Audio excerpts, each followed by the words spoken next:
Hello and welcome to Cake. Today I'm making European-inspired chocolate cake, all without butter or oil.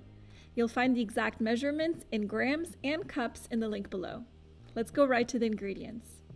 I'm using 2 1/3 cups of flour, about half a cup of cocoa powder unsweetened, 1 1/4 cups of sugar and 1 pack of vanilla sugar, 6 eggs, 2 teaspoons of baking powder and a pinch of salt. I begin by just briefly whisking the eggs just to break them up a little bit, and then I'm adding the sugar to this, including the vanilla sugar. If you don't have vanilla sugar, then you're free to use vanilla extract, but maybe you want to add that at the very end stage. I'm using a stand mixer for this recipe because this recipe requires some patience, which my hands don't have. The egg and sugar mixture is going to have to be beaten for 15 minutes, and you can't cut the time in half or anything because this time is required to add a little bit of volume to the cake and make it super fine and crumbly. In the meantime, you can prepare the dry ingredients by combining the cocoa powder, flour, baking powder, and salt.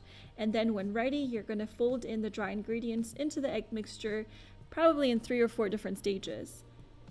I recently uploaded a video where I made a European-inspired vanilla cake, which has essentially the same ingredients without the cocoa powder, and there the folding of the dry ingredients takes considerably less time. With cocoa powder, you're going to need a little bit more patience. My batter is now ready. I'm going to split this in 2 aluminum cake pans, each about 8 inches in diameter, and then these are going to go into a preheated oven at 350 degrees Fahrenheit for about 28 minutes.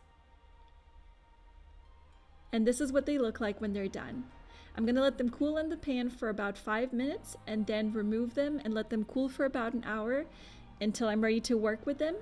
And these cakes can be split either in half to make 2 thick layers or into thirds to make 3 thin, delicious layers. I hope you guys enjoyed this recipe. Let me know by giving this video a thumbs up, and don't forget to subscribe for more delicious recipes and creative ideas.